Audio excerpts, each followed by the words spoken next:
भितरकनिका गोटे आम राज्यर गोटे प्रकृतिर गोटे वरदान कहले अत्युक्ति हम ना। ये भारत वर्षर सबुठू गोटे बड़ बायोडाइवर्सिटी। एथि सुंदरबन परे ये हूँ द्वितीय बृहत्तम हेन्ताल जंगल जो 57 प्रजातिर हेन्ताल गछ देखा मिले। एठी सल्ट वाटर क्रोकोडाइल ठू आरंभ करिकी हरिण डॉल्फिन बारहा विभिन्न प्रजातिर वाइल्ड लाइफ मध्य एठी देखा मिलती। ये हूँ वाइल्ड लाइफ मानकर गोटे अभयारण्य सैंक्चुरी। आर सुरक्षा पाई आमे समस्ते संकल्पबद्ध हवा जरूरी। ये संपर्क में मु गृहरे आ पूर्व अधिवेशन रे हाउस कमिटी अध्यक्ष भाव में माननीय बाचस्पति महोदय को गोटे अपील करी जे भितरकनिकार बेआईन भाव में बैतरणी नदी घाट को खोल जाई सेठी जेठी निर्माण प्राइवेट जेठी निर्माण होउछि एवं सेठी भितरकनिकार कोर जोन भितरे सीआरजेड जोन A1 जोन भितरे कोर जोन भितरे बेआईन निर्माण कार्य होउछि।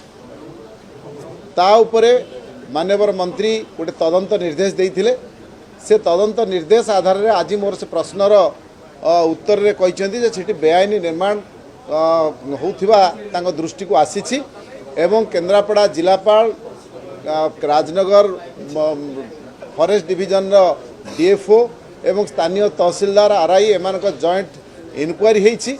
इनक्वारी रे जो तथ्य आसीछि सेठी बेआईन कंस्ट्रक्शन चलीछि एवं ताकू से जो जगह पर बेआईन कंस्ट्रक्शन होईछि एटा गोटे इको सेंसिटिव जोन होइथिले भी सीआरजेड जोन A1 जोन आसुथिले भी ताकू स्थानीय तहसीलदार केमिति घर बाड़ी पट्टा सांक्शन कले ता मध्य गोटे प्रश्नबाजी सृष्टि होईछि। ताकू कैंसल करिया पई केन्द्रापड़ा सब कलेक्टर को डीएफओ चिट्ठी लिखिचंती।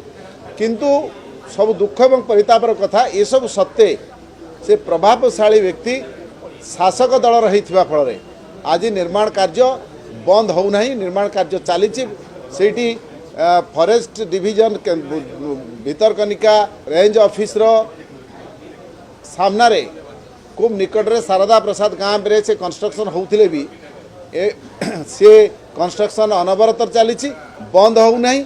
जो आज मु विधानसभा रे प्रश्न उठे माननीय मंत्री प्रतिश्रुति रखिछंती से बंद को निर्माण को बंद करने जदि ये बंद न हुए आगामी दिन में राजनगरवासी निश्चित भाव में आर विरुद्ध रे आमे राजरास्ता को आसबू। भितरकनिका को सुरक्षा देवाई जेकोसी स्तर को जीवा पड़ो जेकोसी त्याग स्वीकार करने को पड़े आमे से रास्ता आपणेबू।